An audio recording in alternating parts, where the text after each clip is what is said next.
ಮೋಹನ್ ಅವರು ದಯವಿಟ್ಟು ವೇದಿಕೆಗೆ ಬರಬೇಕು. I request Aditi Balan ma'am on stage please. ನಮ್ಮ ಸಿನಿಮಾಟೋಗ್ರಾಫರ್ ಅದ್ವೈತ್ ಗುರುಮೂರ್ತಿ ಅವರು ದಯವಿಟ್ಟು ಬರಬೇಕು ಅಂತ ವಿನಂತಿಸ್ತಾ ಇದ್ದೀನಿ. ನಮ್ಮ ಮ್ಯೂಸಿಕ್ ಡೈರೆಕ್ಟರ್ ಚರಣ್ ರಾಜ್ ಅವರು ದಯವಿಟ್ಟು ಜಾಯಿನ್ ಆಗಬೇಕು. ಪ್ರೊಡಕ್ಷನ್ ಎಲ್ಲಿಂದ ಶುರು ಮಾಡಬೇಕು ಗೊತ್ತಿಲ್ಲ, ಭಾಳ ಚೆನ್ನಾಗಿ ಎಲ್ಲ ಮಾತಾಡಿದ್ರು.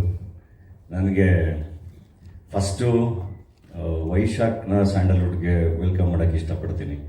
ನನಗೆ ವೈಶಾಖ್ನ ಮೀಟ್ ಮಾಡಿದಾಗ ಅನಿಸಿದ್ದು, ಯಾವಾಗಲೂ ಅನಿಸೋದು ಅಂದರೆ ಯಾವುದೇ ಕೆಲಸ ಆದ್ರೂ ಕಲ್ತು ಬರಬೇಕು ಅಂತ.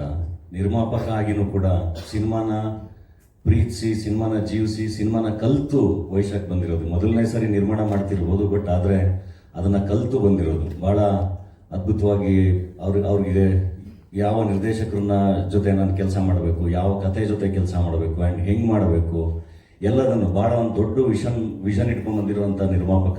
ಡೆಫಿನೆಟ್ಲಿ ಬಹಳ ಒಳ್ಳೆ ಭವಿಷ್ಯ ಇದೆ. ಕನ್ನಡ ಚಿತ್ರರಂಗಕ್ಕೆ ಒಂದು ನಿರ್ಮಾಪಕನಾಗಿ ದೊಡ್ಡ ಶಕ್ತಿಯಾಗೋ ಕೆಪಾಸಿಟಿ ವೈಶಾಖಿಗಿದೆ, ಪೊಟೆನ್ಷಿಯಲು. ತುಂಬ ಒಳ್ಳೆಯದಾಗಲಿ. ಆ್ಯಂಡ್ ಇನ್ನು ಈ ಸಿನಿಮಾದು ಇದು ನಂದು ಅದು ಹೆಂಗೆ ಎಕ್ಸ್ಪ್ಲೈನ್ ಮಾಡಲಿ. ಈ ಒಂದು 100 ನಾಟಕಗಳು ನಡೀತಾ ಇರ್ತವೆ. ಈ ಒಂದೊಂದು ಕಂಪ್ನಿ ಒಂದಿಷ್ಟು ನಾಟಕಗಳು ಹಾಕ್ಕೊಂಡಿರ್ತಾರೆ. ಅದರಲ್ಲಿ ಒಬ್ಬ ಕಲಾವಿದ ಈ ಕಂಪ್ನಿಲಿ ನುಗ್ಗಿ ಕೆಲಸ ಮಾಡೋಣ, ಈ ಕಂಪ್ನಿಲಿ ನುಗ್ಗಿ ಕೆಲಸ ಮಾಡೋಣ, ಈ ಕಂಪ್ನಿಲಿ ಮಾಡೋಣ, ಈ ಕಂಪ್ನಿಲಿ ಮಾಡಲ್ಲ. ಓಕೆ, ಇವರು ಒಂದಿಷ್ಟು ಚೆನ್ನಾಗಾಗ್ತಾಯಿದೆ, ಒಂದಿಷ್ಟು ಚೆನ್ನಾಗಾಗ್ತಿಲ್ಲ, ಇವರು ಮತ್ತೆ ಅವನೇ ಒಂದು ಕಂಪ್ನಿ ಹಾಕೊಂಡ್ಬಿಡೋಣ, ಕಂಪ್ನಿ ಹಾಕೊಂಡು ಇರು ಅಲ್ಲಿ ಈ ನಿರ್ದೇಶಕನ ಜೊತೆ ಮಾಡೋಣ, ಈ ನಿರ್ದೇಶಕನ ಜೊತೆ ಮಾಡೋಣ. ಈ ಥರದ್ದೊಂದು ಎಲ್ಲ ಹುಡುಕಾಟದ ಮಧ್ಯ ಈ ಒಂದೊಂದು ಸರಿ ಇಣಕಿ ಇಲ್ಲಾವುದೋ ಒಂದು ಬೇರೆ ಥರದ್ದು ಒಂದು ಆಟ ನಡೀತಾ ಇದೆಯಲ್ಲ, ಇವ್ರು ಯಾಕೆ ನಾನು ಕರೀತಾ ಇಲ್ಲ, ಇಲ್ಲಾವುದೋ ಒಂದು ಬೇರೆ ಥರದ ಆಟ ನಡೀತಾ ಇದೆಯಲ್ಲ, ಇವ್ರು ಯಾಕೆ ನಾನು ಕರೀತಾ ಇಲ್ಲ ಅಂತ. ಆಮೇಲೆ ಗೊತ್ತಾ, ಇದು ಯಾವುದೋ ದೊಡ್ಡ ಆಟ, ಇದು ಇವರು ಈ ನಿರ್ದೇಶಕರು ಸಿಗೋದಿಲ್ಲ, ಇವರು ಹಂಗೆ ದಾಟ್ಕೊಂಡು ಹೋಗ್ತಾರೆ. ಯಾಕೆಂದರೆ ಅವ್ರ ಜೊತೆ ಕೆಲಸ ಮಾಡಬೇಕು ಅಂದರೆ 100 ಕೋಟಿ ವ್ಯಾಪಾರ ಇರಬೇಕು, ಇದಾಗಲ್ಲ. ಇದು ದೊಡ್ಡ ಆಟ, ಈ ಪೀಸು ಇದು ಹೋಯ್ತು ಮುಂದಕ್ಕೆ ಅಂತ. ಇದ್ರ ಮಧ್ಯ ಇದೊಂದು ಪೀಸ್ ಯಾವುದೋ ಇದೇನೋ ಬೇರೆ ಥರ ಮಾಡ್ತಾ ಇದೆ, ಈ ಪೀಸ್ ಯಾಕೋ ನನಗೆ ಕರೀತಾ ಇಲ್ವಲ್ಲ ಅಂತ. ನಾನು ಸಿನಿಮಾ ನೋಡ್ಕೊಂಬರೋದು ನನ್ನ ಫ್ರೆಂಡ್ಸ್ ಹತ್ರ ಎಲ್ಲ, ಈ ಮನುಷ್ಯ ಯಾಕೆ ನನ್ನ ಕರೀತಾ ಇಲ್ವಲ್ಲ, ಈ ಕಂಪ್ನಿಲಿ ಯಾಕೆ ನನ್ನ ಕರೀತಾ ಇಲ್ವಲ್ಲ ಅಂತ. ಹಿಂಗೆ ಕೂತ್ಕೊಂಡು ಒಂದಿನ ಡಿಸ್ಟ್ರಿಬ್ಯೂಷನ್ ಆಫೀಸಲ್ಲಿ ಹೇಮಂತು ಸಿನಿಮಾ ಮಾಡೋಕ್ಕೆ ನನಗೆ ಕರಿಬೇಕಲ್ಲ ಇವಾಗ ಅಂತ ನಾನು ಮಾತಾಡ್ಕೊಂಬಂದು 1 ವಾರಕ್ಕೆ ಹೇಮಂತಿಂದ ಮೆಸೇಜ್ ಬಂತು, ಅದನ್ನು ಮೀಟ್ ಮಾಡಬೇಕು ಅಂತ. ನಾನು ಈ ಕಂಪ್ನಿಗಳು ಕರೆದ್ರು, ಇಲ್ಲೇನೋ ಬೇರೆ ಥರ ಮಾಡ್ತಾ ಇದ್ದಾರೆ, ಇವರು ಹೋಗ್ಬಿಟ್ಟು ಬರೋಣ ಅಂತ. ಹಾಗೆ ಭಾಳ ಖುಷಿಯಾಗಿ, ಅಂದರೆ ನನಗೆ ಹೇಮಂತ್ ಬಂದಾಗ ಅಷ್ಟೇ ಎಲ್ಲಿ ಇವರು ದಾಟ್ಕೊಂಡು ಬೇರೆ ಕಡೆ ಹೊರಟೋಗ್ಬಿಡ್ತಾರೋ ಅನ್ನಿಸ್ತಾ ಇತ್ತು. ಎಲ್ಲೋ ಒಂದು ಕಡೆ ಕನ್ನಡದ ಮೇಲೆ ಹೇಮಂತಿಗೆ ಎಷ್ಟು ಪ್ರೀತಿ ಅಂದರೆ, ಬಾಯಲ್ಲಿ ನಿನ್ನಂಗೆ ಒಬ್ಬ ಇದನ್ನೇ ಕಂದ, ಅವನಿಗೂ ಹಸಿವು ಜಾಸ್ತಿ, ಊಟ ಹಾಕ್ಬಿಟ್ಟು ಆಮೇಲೆ ಹೋಗುವಂತೆ ಅಂತ ಕರ್ಕೊಂಡು ಬಿಟ್ಟಂಗೆ ಅದು ಹೇಮಂತ್ರವನ್ನ. ಸೊ ಆ್ಯಂಡ್ ಇಡೀ ಟೀಮ್ ಜೊತೆ ಆ್ಯಂಡ್ ಈವನ್ ಅದಿತಿ ಬಾಲನ್, ನಾನು ಅವ್ರದ್ದು ಅರವಿ ಸಿನಿಮಾ ನೋಡಿ ಬಹಳ ಅವ್ರಿಗೆ ಸೈಮಾದಲ್ಲಿ ಆ್ಯಕ್ಚುಲಿ 2017 ಟಗರು 2018 ರಿಲೀಸ್ ಆಗಿದ್ದಲ್ಲ, 19 ಸೈಮಾ ಅವಾರ್ಡ್ಸಲ್ಲೂ ಫಿಲ್ಮ್ಫೇರಲ್ಲೂ ಸಿಕ್ಕಿದಾಗ ಅವ್ರಿಗೂ ಅವಾರ್ಡ್ ಬಂದಿತ್ತು ಅರವಿಗೆ. ಅದನ್ನು ಆವಾಗ ನಾನು ಹುಡ್ಕೊಂಡೋಗಿ ವಿಶ್ ಮಾಡಿದ್ದೆ, ಭಾಳ ಚೆನ್ನಾಗಿತ್ತು ಸಿನಿಮಾ, ಭಾಳ ಚೆನ್ನಾಗಿ ಮಾಡಿದ್ರಿ ಅಂತ. ಅವರು ಈ ಸಿನಿಮಾಗೆ ಅವ್ರು ಬರ್ತಾರೆ ಅಂದಾಗಲೂ ನಾನು ಇದೇನಿದು ಹಿಂಗೆ ಬರ್ತಾ ಇದಾರಲ್ಲ ಎಲ್ಲ ಅಂತ. ಇನ್ನೊಂದು ಕಡೆ ಪ್ರಿಯಾಂಕಾ ಅವ್ರು ಕನ್ನಡ ಮಾತಾಡೋದು ನೋಡಿ, ಓಕೆ ಈ ಕನ್ನಡದ ಹುಡುಗಿ ಇದ್ಯಾಕೆ ನಮ್ಮ ಕನ್ನಡ ಸಿನಿಮಾಗಳಲ್ಲಿ ಮಾಡ್ತಾ ಇಲ್ಲ, ಕೇಳಬೇಕಲ್ಲ ಅಂದರೆ ಅವ್ರು ಬಂದು ಕೂತರು. ಹೀಗೆ ಒಳ್ಳೆ ಟೀಮ್. ಇನ್ನು ಈ ಕಡೆ ಅದ್ವೈತ್, ವಿಶ್ವಾಸ್, ಚರಣ್ ಅವ್ರ ಜೊತೆ ಅಂದರೆ ನಾನು ಕೆಲಸ ಮಾಡಿದ್ದೆ. ಬಟ್ ಶೂಟಿಂಗ್ ಸೆಟ್ಟಲ್ಲಂತೂ ಅಮೇಸಿಂಗ್. ಚರಣ್ ಅವ್ರದ್ದೇನಿಲ್ಲ, ಚರಣ್ ಜೊತೆ ನಾನು ಯಾವ್ಯಾವ ಸಿನಿಮಾ ಮಾಡಿದ್ದೀನಿ ಎಲ್ಲರೂ ಸೂಪರ್ ಡೂಪರ್ ಹಿಟ್ ಆಗಿದೆ. Thank you Charan. ಆ್ಯಂಡ್ ವಿಶ್ವಾಸ ನಾವು ಮಾಡಿರೋದು ರತ್ನ ಪ್ರಪಂಚ ಎಲ್ಲ, ಅದು ಭಾಳ ಚೆನ್ನಾಗಾಗಿದೆ. ಆ್ಯಂಡ್ ಅದ್ವೈತ್ ಅವ್ರ ಬಗ್ಗೆ ಮಾತಾಡೋಂಗೇ ಇಲ್ಲ, ಅದು ಅವ್ರ ಸಿನಿಮಾಗಳ ಮೂಲಕ ನೋಡಿದ್ದೀರ. ಸೆಟ್ಟಿಗೆ ಹೋಗ್ಬೇಕಾದ್ರೆ ನನಗೆ ಹೆಂಗಿತ್ತು ಅಂದರೆ, ಆ್ಯಕ್ಚುಲಿ ಒಂದು ಭಯ ಇತ್ತು 666 ಸೆಟ್ಟಿಗೆ ಹೋಗ್ಬೇಕಾದ್ರೆ. ಓಕೆ ಅಂದರೆ ಇಲ್ಲೇನೋ ಬೇರೆ ಥರ ನಡೀತಾ ಇದೆಯಲ್ಲ, ಹೆಂಗೆ ಮಾಡ್ತಾರೆ ಏನು ಅಂತ. ಬಟ್ ಅದು ಹೆಂಗಿರುತ್ತೆ ಅಂದರೆ, ನಾನು SLC ಮುಗಿಸಿ ಮೈಸೂರಿಗೆ ಮರಿಮಲಪ್ಪಗೆ ಬಂದಾಗ ಸ್ಟಾರ್ಟಿಂಗ್ ಒಂದು ಫೀಲ್ ಇರುತ್ತಲ್ಲ, ಹೆಂಗಪ್ಪ ಕ್ಲಾಸ್ ರೂಮಲ್ಲಿ ಏನು ಇರ್ತಾ ಅಂತ. ಗೊತ್ತಿರೋರು ಒಂದಿಷ್ಟು ಜನ ಇರ್ತಾರೆ, ವಿಶ್ವಾಸ ಗೊತ್ತಿರ್ತಾರೆ ಇದೆಲ್ಲ, ಬಟ್ ಹಿಂಗಿರುತ್ತೆ ಅಂತ ಆ ಭಯದಲ್ಲೇ ಬಂದೆ. ಬಟ್ ಭಾಳ ಅಂದರೆ ಒಂದೊಂದು ಮಗು ಥರ ನಾನು ಶೂಟಿಂಗ್ನ ಭಾಳ ಎಂಜಾಯ್ ಮಾಡ್ಕೊಂಡು ಹೋದೆ. ಆ್ಯಕ್ಚುಲಿ ನಾನು ಅಂತಲ್ಲ, ಎಲ್ಲರೂ ಇವತ್ತಿಲ್ಲಿ ಬಂದಿರೋ ನಮ್ಮ ಎಲ್ಲ ಡಿಪಾರ್ಟ್ಮೆಂಟಲ್ಲಿ ವರ್ಕ್ ಮಾಡಿರೋರು ಎಲ್ಲರೂ, ನಮ್ಮ ಸಿನಿಮಾಟೋಗ್ರಫಿ ಡಿಪಾರ್ಟ್ಮೆಂಟಲ್ಲಿ, ಆಮೇಲೆ ನಮ್ಮ ಡಿಸೈನರ್ಸ್ ಎಲ್ಲರೂ ಸೆಟ್ಟಲ್ಲಿ ಎಷ್ಟು ಸುಸ್ತಾಗಿರ್ತಾರೆ ಅಂದರೆ, ಇನ್ಕ್ಲೂಡಿಂಗ್ ನಮ್ಮನ್ನು ಸೇರಿಸಿ, ಇವತ್ತು ಅವ್ರು ಎಲ್ಲರೂ ಎಷ್ಟು ಚೆನ್ನಾಗಿ ಕಾಣ್ತಾ ಇದಾರಲ್ಲ ಅಂತಾನು ಕಂಡಿಡಿಯೋಕ್ಕೆ ಆಗಲಿಲ್ಲ ಒಂದೊಂದು ಸರಿ ನೋಡಬೇಕಾದ್ರೆ. ಸೊ ಭಾಳ ಚೆನ್ನಾಗಿತ್ತು ಅನುಭವ. ಆ್ಯಂಡ್ ಹೇಮಂತ್ ಈ ಒಂದು ಮಗು ರಚ್ಚೆ ಹಿಡಿದು ಕೆಲಸ ಮಾಡಿಸ್ಕೊಡುತ್ತಲ್ಲ ಆ ಥರ, ಅದು ಸಿನಿಮಾನ ಬಹಳ ಪ್ರೀತಿ. ಒಂದು ಮಗು ರಚ್ಚೆ ಹಿಡ್ದಂಗೆ ಅದು ಸೆಟ್ಟಲ್ಲಿ ಇಲ್ಲಂಗೆ ಕೂತಿದ್ದಾರೆ ಅವರು, ಹಂಗಿಲ್ಲ ಅವರು ಸೆಟ್ಟಲ್ಲಿ. ಬಹಳ ಅಂದರೆ ನನಗೂ ಒಂದು ದೊಡ್ಡ ಕಲಿಕೆ ಅಂದರೆ, it's like learning from different masters. ಕಲಾವಿದಾಗಿ ನನಗೆ ಒಬ್ಬೊಬ್ಬರು ನಿರ್ದೇಶಕರಿಂದನೂ ಅದು ಪ್ರತಿ ಸಿನಿಮಾನೂ ಹೊಸ ಅನುಭವ. ಇದು ಕೂಡ ಅದೇ ಥರ ಬಹಳ ಅದ್ಭುತವಾದ ಅನುಭವ. ನಮಸ್ಕಾರ. ಗೊತ್ತಿಲ್ಲ ಹೆಂಗೆ ಸ್ಟಾರ್ಟ್ ಮಾಡಬೇಕು, ಹೆಂಗೆ ಗೊತ್ತಾಗ್ತಿಲ್ಲ. ಈಗ ಎಲ್ಲರೂ ಮಾತಾಡ್ಬಿಟ್ರು. ಲಾಸ್ಟ್ಲಿ ಬಂದು ಲಾಸ್ಟ್ಲಿ ಮಾತಾಡಿ ಅಂತ ಬಂದಾಗ ಏನು ಮಾತಾಡಬೇಕು ನಾನು ಒಂದು ಸತಿ ಸಡನ್ ಬ್ಲ್ಯಾಂಕ್ ಆಗ್ತಿದ್ವಿ. ನೀವು ಹೇಳಿದ್ರಲ್ಲಿ ಅವ್ರ ಲೆಜೆಂಡ್, ಅಫ್ಕೋರ್ಸ್ ಅಪ್ಪಾಜಿ ಬಗ್ಗೆ ಮಾತಾಡೋದು ಏನಿಲ್ಲ, ಬಟ್ ಆ ಲೆಜೆಂಡ್ ಹೇಳ್ತಿದ್ರು ನನಗೆ ಒಬ್ರು ಯಾರು ಹೇಳ್ಕೊಡ್ಬೇಕಂತ. ಸೊ ಹಂಗಿರ್ಬೇಕಾದ್ರೆ ಒಬ್ಬ ಲೆಜೆಂಡ್ ಆಗಬೇಕಾದ್ರೆ ಯಾರೋ ಬಂದು ತಿದ್ದಬೇಕು. ನಮಗೂ ಅಷ್ಟೇ, ನಾವು ಲೆಜೆಂಡ್ ಆಗಲಿ OG ನಮಸ್ಕಾರದಲ್ಲಿ ಡೈರೆಕ್ಟರ್ ಇದ್ದಾರೆ, ಅವ್ರು ಹೇಳಿದ ಅವ್ರಂಥವ್ರು ಇದ್ದಾಗ ನಾವೆಲ್ಲ ಹಂಗೆ ಆಗೋಕ್ಕಾಗೋದು. ಅದು ಅಲ್ಲ, ಅದಕ್ಕಿಂತ ಹೆಚ್ಚು ನಾವೆಲ್ಲ ನೋಡಿ ಸಿನಿಮಾ ಕೊಟ್ಟ ಮೇಲೆ ಥಿಯೇಟ್ರ್ ಬಂದಮೇಲೆ ಜನ ನೋಡಿ ಪ್ಲೇಸಸ್, ಇವ್ರು ಸ್ಟಾರು, ಇವ್ರು ಅಷ್ಟೇ. ಅವ್ರು ಏನು ಹೇಳ್ತಾರೆ ಅದು ನಾವು ಕೇಳ್ಕೊಂಡು ಹೋಗ್ತಾ ಇರ್ಬೇಕು. It's just like examination. ಬರಿತೀವಿ ಕ್ಲೀನಾಗಿ, ಒಂದೊಂದು ಸತಿ ಕಾಪಿ ಹೊಡಿಯೋಕ್ಕಾಗಲ್ಲ, ಅಲ್ಲಿ ಕಾಪಿ ಹೊಡೆದ್ರೆ ಟೀಬಾರ. ಸೊ 100% ಇದು ಅನ್ವಯಿಸುತ್ತೆ ಇಲ್ಲಿ. ನಾವು ಇಲ್ಲಿ ಏನು ಮಾಡ್ತೀವೋ ಸಿನ್ಸಿಯರಾಗಿ ಅದು ಇಷ್ಟಪಡ್ತೀವಿ. ಒಂದು ಸತಿ ವರ್ಕ್ ಆಗುತ್ತೆ, ಒಂದು ಸತಿ ವರ್ಕ್ ಆಗಲ್ಲ. ಬಟ್ ವರ್ಕ್ ಆಗಲ್ಲ ಅಂತ ಸುಮ್ಮನೆ ಇರಬಾರ್ದು. We have to go on train. ಅದು ಪ್ರಯತ್ನ, ಅದು ಎಲ್ಲರ ಡ್ಯೂಟಿ ಅಷ್ಟೇ.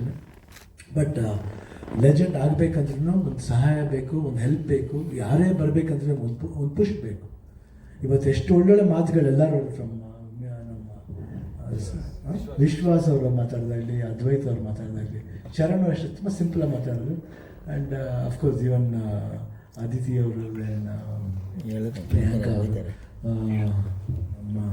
ಧನಂಜಯ್ ಅವರು ಮಾತಾಡಿದ್ರು. ಆಮೇಲೆ ಇವ್ರು ಹೇಳಿದ ಪಾಯಿಂಟ್ ಒಂದು ತುಂಬ ಇಷ್ಟ ಆಯಿತು. ಧನಂಜಯ್, ನಾನು ಇವತ್ತಲ್ಲ ಅದು ಯಾವತ್ತೂ ಹೇಳ್ತಾ ಇದ್ದೆ, ಧನಂಜಯ್ ಎಲ್ಲ ಚೆನ್ನಾಗಿದ್ದಾರೆ, ಏನು ಮಿಸ್ ಆಗ್ತಿದೆ, ಯಾಕೆ? ನನಗೆ ಅವತ್ತಿಂದ ಇದ್ದೆ, ನಾನು ಹೇಳ್ತಾ ಇದ್ದೆ ಯಾವಾಗಲೂ, ಯಾಕೆ ಧನಂಜಯ್ ಏನಾದ್ರು ಬರಬೇಕು, ವೆರಿ ಹ್ಯಾಂಡ್ಸಮ್ ಬಾಯ್, ತುಂಬ ಚೆನ್ನಾಗಿ ಎಲ್ಲ ಟ್ಯಾಲೆಂಟ್ ಇದೆ, ಯಾಕೆ ಏನು ಒಂದು ಪುಷ್ ಬರ್ತಾ ಇಲ್ಲ ಅವ್ರಿಗೆ? ಬಟ್ ಇವನ್ ಟಗರು ಮಾಡ್ಬೇಕಾದ್ರೆ ಅಷ್ಟೇ ನಂಗೆ ಗೊತ್ತಿಲ್ಲ. ನಾನು ಹೇಳಿದೆ ಅವ್ರು ಹೀರೋ ಮಾಡ್ತಾರೆ, ಇಲ್ಲಿ ಪರವಾಗಿಲ್ವಾ ವಿಲನ್ ಮಾಡ್ತಾರೆ ಸೂರ್ಯ ಅವ್ರಿಗೆ? ಇಲ್ಲ ಅವ್ರು ಮಾಡಿ ಒಪ್ಕೊಂಡು ಮಾಡಿದ್ದು ಎಷ್ಟು ಚೆನ್ನಾಗಿತ್ತು. ಆ್ಯಂಡ್ ವೇ ಇದರಲ್ಲಿ ಟಗರು ಎಷ್ಟು ಇಂಪಾರ್ಟೆಂಟು, ಅಲ್ಲಿ ಡಾಲಿ ಅನ್ನೋ ಕ್ಯಾರೆಕ್ಟರ್ ಅಷ್ಟೇ ಇಂಪಾರ್ಟೆಂಟ್ ಆಯಿತು. It's very rare in a film ಒಂದು ಟಗರು ಅನ್ನೋ ಒಂದು ನನ್ನ ಟೈಟಲ್ ಇದೆ ಫಿಲಮಲ್ಲಿ. ಡಾಲಿ ಅಂತ ಒಂದು ಕ್ಯಾರೆಕ್ಟರ್ ಅಷ್ಟು ಸೂಪರ್ ಆಗಿ ಬಂದು ಎಕ್ಸ್ಪೋಸ್ ಆಗೋದು, ಎಲ್ಲರೂ ಲೈಕ್ ಮಾಡೋದು. ಅದಕ್ಕೆ ನಾವು ಎಲ್ಲಿ ಹೋದಾಗಲೂ ಬೇಯಿಸಿ ನಮ್ಮ ಸಿನಿಮಾದಲ್ಲಿ ಯಾರಿಂದ ಹೋಗುತ್ತೆ ಅನ್ನೋದು ಮುಖ್ಯ ಆಗಲಿಲ್ಲ ಅವಾಗ. ನಮ್ಮ ಆ ಕ್ಯಾರೆಕ್ಟರ್ ಇಂಪಾರ್ಟೆಂಟ್ ಅಂದರೆ ನಾವು ಹೇಳ್ಕೊಂಡೆ ಧನಂಜಯನ, ಬಾ ನೀನು ಬಾ, you should also come, exposure ಬೇಕು. ಯಾಕೆ ಒಳ್ಳೆ ಆ್ಯಕ್ಟ್ರ್ ನಮ್ಗೆ ಹೋಗ್ಬಿಡ್ಬಾರ್ದು ಯಾವಾಗ. ನಮ್ಮ ಕನ್ನಡ, ನಮ್ಮ ಭಾಷೆ, ನಮ್ಮ ಕಲ್ಚರ್ ಉಳಿಬೇಕಂದ್ರೆ ಅಂಥ ಒಳ್ಳೊಳ್ಳೆ ಪ್ರತಿಭೆಗಳು ಬರಬೇಕು. ಅದನ್ನು ಬಿಟ್ಬಿಡ್ತಾರೆ. ನಾವು ಹೇಳ್ತೇವೆ ಎಲ್ಲರಿಗೂ ಸಿಗುತ್ತಾ, ಎಲ್ಲ ಬ್ರ್ಯಾಂಡ್ ಅಂತ. ಯಾತಿಗೆ ಬ್ರ್ಯಾಂಡ್ ಅನ್ಕೋಬೇಕು ಹೇಳಿ? ನಾವು ಬ್ರ್ಯಾಂಡ್ ಮಾಡಲ್ಲ, ಅವ್ರುಗಳು ಬ್ರ್ಯಾಂಡ್ ಮಾಡೋದು ಅಷ್ಟೇ. ಬ್ರ್ಯಾಂಡ್ ಮಾಡಿ ಹೇಳ್ತೀವಿ, ಆ ಬ್ರ್ಯಾಂಡ್ಗೆ ವೆಯ್ಟ್ ಮಾಡ್ತೀವಿ. ಏನು ಮಾಡ್ತಾರೆ ಬೇರೆಯವರೆಲ್ಲ ಬ್ರ್ಯಾಂಡ್ ಅಲ್ವಾ? ಹೇಳಿ ಇವ್ರು ಕ್ಯಾಮ್ರಾಮನ್ ಹೇಳಿರ್ತಾರೆ, ಎಲ್ಲ ಕ್ಯಾಮ್ರಾನೇ ತಾನೆ, ಎಲ್ಲ ಕ್ಯಾಮ್ರಾ ನಾನು ಬೇಕು ಅಂತ ಬೇಕಾದ್ರೆ ನಾನು ಯಾಕೆ ಬೇಡ ಅನ್ನಲಿ? ಹಾಂ, ಅದು ಚಿಕ್ಕ ಕ್ಯಾಮ್ರಾ ಆಗಲಿ, ದೊಡ್ಡ ಕ್ಯಾಮ್ರಾ ಆಗಲಿ, ಯಾವುದೇ ಕ್ಯಾಮ್ರಾ ಆಗಲಿ, ಬಟ್ ನೋಡೋದು ನಿಮ್ಮ ಕಣ್ಣು ಕಾಣ್ತಾನೆ ಅಲ್ಟಿಮೇಟ್ಲಿ. ಆ ಕಣ್ಣು ನೋಡಿ ನಮ್ಮನ್ನು ಮೆಚ್ಚಬೇಕು, ಅವ್ರನ್ನೂ ಮೆಚ್ಚಬೇಕು ಅಲ್ವಾ? ನಾವಾಗಲೇ ಮೆಚ್ಕೊಳ್ಳೋಕ್ಕಾಗಲ್ಲ. That is what is cinema. So ತುಂಬ ಇಂಪಾರ್ಟೆಂಟ್ ಆಗ್ತದೆ. ಸ್ಮಾಲ್ ಪಾಯಿಂಟ್ಸ್ ನಾವು ಅರ್ಥ ಮಾಡ್ಕೋಬೇಕು ಅಷ್ಟೇ. ನಮ್ಮ ಭಾಷೆ ಉಳಿಬೇಕು. ಅದಕ್ಕೆ ಹೇಳಿದ್ರು ಎಷ್ಟು ಒಳ್ಳೆ ಮಾತು, ಒಳ್ಳೊಳ್ಳೆ ಸಿನಿಮಾಗಳು ಗೆಲ್ಲಬೇಕಂದ್ರೆ ಏನು ಮಾಡಬೇಕು? ಮೀಡಿಯಾದ ಸಪೋರ್ಟು ಬೇಕು.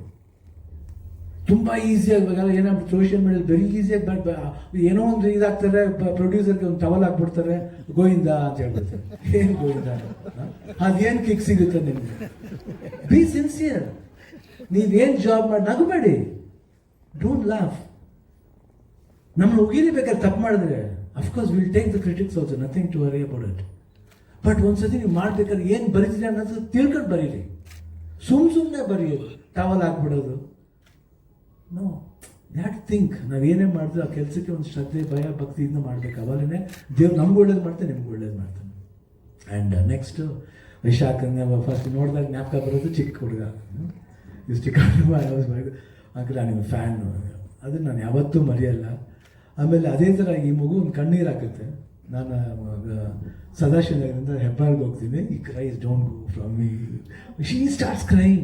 ಅಂದರೆ ಎಷ್ಟು ಅಂದರೆ ಇಂಥ ಒಂದು ಅಭಿಮಾನಿ ಪಡೋಕ್ಕೆ ನಾನು ಎಷ್ಟು ಪುಣ್ಯ ಮಾಡಿರಬೇಕು.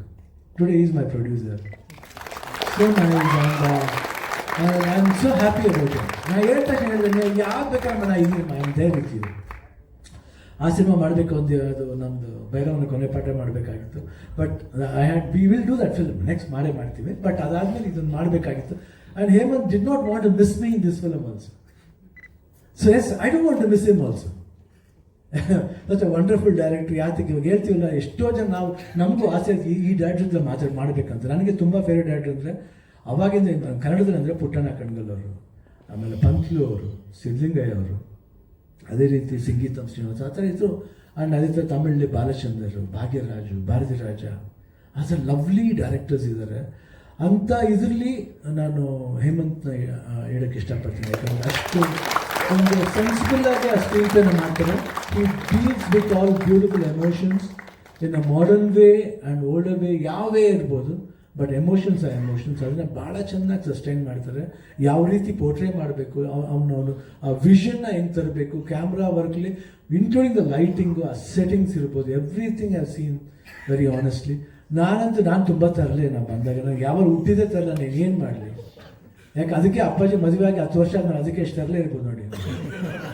ಅದು ನನ್ನ ಮಿಸ್ಟೇಕ್ ಅಲ್ಲ, ಮ್ಯಾನುಫ್ಯಾಕ್ಚರಿಂಗ್ ಮಿಸ್ಟೇಕ್, ಅದು ಏನು ಮಾಡೋಕ್ಕಲ್ಲ. ಸೊ ಆ ಥರ ನಾನು ಬಂದಾಗ ತರಲೆ. ನಾನು ಸೀರಿಯಸ್ ಆಗಿ ಇರೋಕ್ಕಲ್ಲ. ಅವರು ಭಾಳ ಸೀರಿಯಸ್ ಆಗಿರ್ತೀವಿ, ನೋಡೋಕೆ ಸುಮ್ಮನೆ ಸೈಲೆಂಟಾಗಿ ಕೂತಿರ್ತಾರೆ. ಅಯ್ಯೋ ಓ ಅಂತ ಕಿರ್ಚಾಡ್ತಾರೆ, ಒಂಥರ ಮಜಾ ಇರುತ್ತೆ. ನಾನು ಅಷ್ಟೇ ಹಂಗೆ ಕಿರ್ಚಾಡ್ತೀನಿ, ಬಟ್ ತುಂಬ ಬೇಗನೆ ಕೋಪ ಕಮ್ಮಿ ಆಗ್ಬಿಡುತ್ತೆ. ಬಟ್ ಜಾಲಿಯಾಗಿರುತ್ತೆ ಸೆಟ್ಲಿ. ಆ್ಯಂಡ್ ಧನಂಜಯನು ಅಷ್ಟೇ, ನಾವು Dhananjaya I think 3rd film ಮಾಡ್ತಾರೆ ಜೊತೆಲಿ, ಯಾವಾಗಲೂ ಮಜಾ ಇರುತ್ತೆ. ಆ್ಯಂಡ್ ಐ ಬಿ ಆಲ್ವೇಸ್ ತಮಾಷೆ. ಅವ್ರನ್ನೇ ಕೇಳಿ ಹಂಗೆ ಹೆಂಗಿರ್ತೀನಿ ಸೆಟ್ಲಿ ಅಂತ. It's good. ಆ್ಯಂಡ್ ಪ್ರಿಯಾಂಕಾ ಜೊತೆಲಿ ಸೆಕೆಂಡ್ ಫಿಲಮ್ ಇದು. ಐ ಥಿಂಕ್ ಫಿಲ್ಮ್ ಕಾಂಬಿನೇಷನ್ ಬಂದಿಲ್ಲ, ಬಟ್ ಕ್ಯಾಪ್ಟನ್ ಮೇಲೆ ಒಂದು ಸೀನ್ ಬಂದಿದ್ವಿ ಅಷ್ಟೇ. I think it was very good. Good actress ಅವರು. ಅವಾಗ ಬಂದು ಇನ್ನೂ ಚೆನ್ನಾಗಿ ಜ್ಞಾಪಕ. ನಾವು first time I entered the set. ಅವಾಗ ಫಸ್ಟ್ ಟೈಮ್ ಇನ್ನೂ ಶೂಟಿಂಗ್ ಸ್ಟಾರ್ಟ್ ಆಗಿಲ್ಲ. ಬಂದು ಸರ್ ನಾನು ಕನ್ನಡ ಗೊತ್ತು ಸರ್, ನನಗೆ ನಾವು ಹೋಮ್ ಪಿಕ್ಚರ್ ನೋಡ್ತೀವಿ ಅಂತ ಹೇಳಿದ್ರು. So and very good artist. ನಾನು ಅವ್ರ ಸಿನಿಮಾ ನೋಡ್ತೀನಿ, ಡಾಕ್ಟರ್ ಸಿನಿಮಾ ನೋಡ್ತೀನಿ, ದೆನ್ ಕ್ಯಾಪ್ಟನ್ ಮಿಲ್ಲರ್ ಇರ್ಬೋದು. ಆ್ಯಂಡ್ ಇವಾಗ ರೀಸೆಂಟಾಗಿ ಮೇಡ್ ಇನ್ ಕೊರಿಯಾ ಅಂತ ಒಂದು ಸಿನಿಮಾ ಮಾಡಿದ್ದಾರೆ. ತುಂಬ excellent actress. And even Aditi ಅವರು ಅಷ್ಟೇ, ಅರುವಿ, ನಾನು even have seen Aruvi, very good actress and good team. ನಾನು ಎಲ್ಲರೂ ಚರಣ್ ಬಗ್ಗೆ ಮಾತಾಡೋಂಗಿಲ್ಲ. ಆ್ಯಂಡ್ ಚರಣ್ ಬಗ್ಗೆ ಹೇಳ್ಬೇಕಂದ್ರೆ ನಾನು ಐ ಕ್ಯಾನ್ ಸೇ ತುಂಬ ಟಾಪ್ ಮ್ಯೂಸಿಕ್ ಡೈರೆಕ್ಟರ್. ನನಗೆ ಕನ್ನಡದಲ್ಲಿ ತುಂಬ ಇಷ್ಟ ಆಗಿದೆ GK ವೆಂಕಟೇಶ್. ಯಾಕಂದರೆ ಅವರು ರಾಗನ ತುಂಬ ಚಂದ ಆ ಥರ ಟ್ರೆಂಡ್ ಮಾಡ್ತಾರೆ. ಚರಣ್ ಅವರು ತುಂಬ ಇಷ್ಟ ನನಗೆ. ಅವ್ರು ಎಸ್ಪೆಷಲಿ ಇವಾಗಿನ ಜನ್ರೇಷನ್ಗೂ ಮಾಡ್ತಾರೆ. ಆಮೇಲೆ ಫಾರ್ ಓಲ್ಡರ್ ಜನ್ರೇಷನ್ ಯಾವ ಥರ ಸಾಂಗ್ಸ್ ಕೊಡಬೇಕು ಆ ರೀತಿ ಸಾಂಗ್ಸ್ ಡೆಲ್ ಮಾಡ್ತಾರೆ. ಅದು it's not easy for any music director. ಒಂದ್ಸತಿ ಸ್ಟಕಪ್ ಆದರೆ they B only for that modern trend, but he mixes both. ಅದು ಭಾಳ ರೇರ್ ಅದು.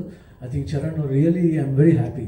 ಅವ್ರಿಗೆ ಹೆಂಗೆ ನಾನು ಹೇಳಿದ್ರೆ ನನಗೂ ಇಷ್ಟ ಆಯಿತು. ಇವಾಗ ಸೆಕೆಂಡ್ ಫಿಲ್ಮ್ ಮಾಡ್ತಾಯಿದ್ದೆ, ಇನ್ನೊಂದು 2-3 ಫಿಲ್ಮ್ ಇದೆ, ಅದು ಹೇಳಬೇಕು, ಲೆಕ್ಕ ಇಲ್ಲ. ನಾನು ಮಾಡ್ತಾಯಿದ್ದೀನಿ ತುಂಬ ಫಿಲ್ಮ್ಸ್, ಏನು ಮಾಡೋದು, ನಾನು ಯಾರು ಬಿಡ್ತಾ ಇಲ್ಲ. ನಾನು ಅವ್ರಿಗೆ ಬಿಡೋಕ್ಕೆ ಇಷ್ಟ ಇಲ್ಲ, ಯಾಕಂದರೆ ಸಿನಿಮಾನೇ ಅಷ್ಟೇ ನಾನು ಬಿಡೋಕ್ಕೆ ಇಷ್ಟ ಅಂತ ಕಾಣುತ್ತೆ. ನನಗೂ ಸಿನಿಮಾ ಬಿಡೋಕ್ಕೆ ಇಷ್ಟ ಇಲ್ಲ. So I love cinema. And ಇದೆಲ್ಲ ಬಂದಿದ್ದು ನಿಮ್ಮ ಪ್ರೀತಿ, ವಿಶ್ವಾಸ, ಅಭಿಮಾನ. ಇವನ್ ಮೀಡಿಯಾದವರು ಅಷ್ಟೇ, ಡೋಂಟ್ ಫೀಲ್ ಬ್ಯಾಡ್. ನಾನು ತುಂಬ ಓಪನ್ ಮಾತಾಡ್ತೀನಿ, ಅದರಿಂದ ಹೇಳಿದೆ. ಯಾರಿಗಾರ ಹರ್ಟ್ ಆಗಿದ್ರೆ I am sorry, sincere apologies. But still please support Kannada films and youngsters films. ಎಲ್ಲರಿಗೂ ಒಂದೊಂದು ಅವಕಾಶ ಕೊಡಿ. Try to improve. ಏನಾದರೂ ಒಂದು ಒಳ್ಳೆ ಪಾಯಿಂಟ್ಸ್ ಇರುತ್ತೆ, ಅದನ್ನು ಹೈಲೈಟ್ ಮಾಡಿ. ಚೆನ್ನಾಗಿರುತ್ತೆ. ಒಬ್ಬ ನಿರ್ಮಾಪಕ ಬದುಕತ್ತಾನೆ, ಒಬ್ಬ ನಿರ್ದೇಶಕ ಬರಬೇಕಂತ ಆಸೆ ಪಡೋನಿಗೆ ಒಂದು ಜೀವ ಕೊಟ್ಟಂಗೆ ಆಗುತ್ತೆ. ಯೋಚನೆ ಮಾಡಿ ಅಷ್ಟೇ. ಯೋಚನೆ ಮಾಡಿದ್ರೆ ನಿಮಗೆ ಅಲ್ಲಿ ಚಾನ್ಸಸ್ ಸಿಗುತ್ತೆ. ಇಷ್ಟು ಹೇಳ್ತಾ 666 ಆಪರೇಷನ್ ಡ್ರೀಮ್ ಥಿಯೇಟರ್ ನಿಜವಾಗ್ಲೂ ಇಟ್ಸ್ ಅ ವಂಡರ್ಫುಲ್ ಎಕ್ಸ್ಪೀರಿಯನ್ಸ್. ನನಗೆ ವೇಷ ಹಾಕಿದಾಗ ನಾನು ಎಷ್ಟೇ ಸಿನಿಮಾ ಮಾಡಲಿ, ನಾನು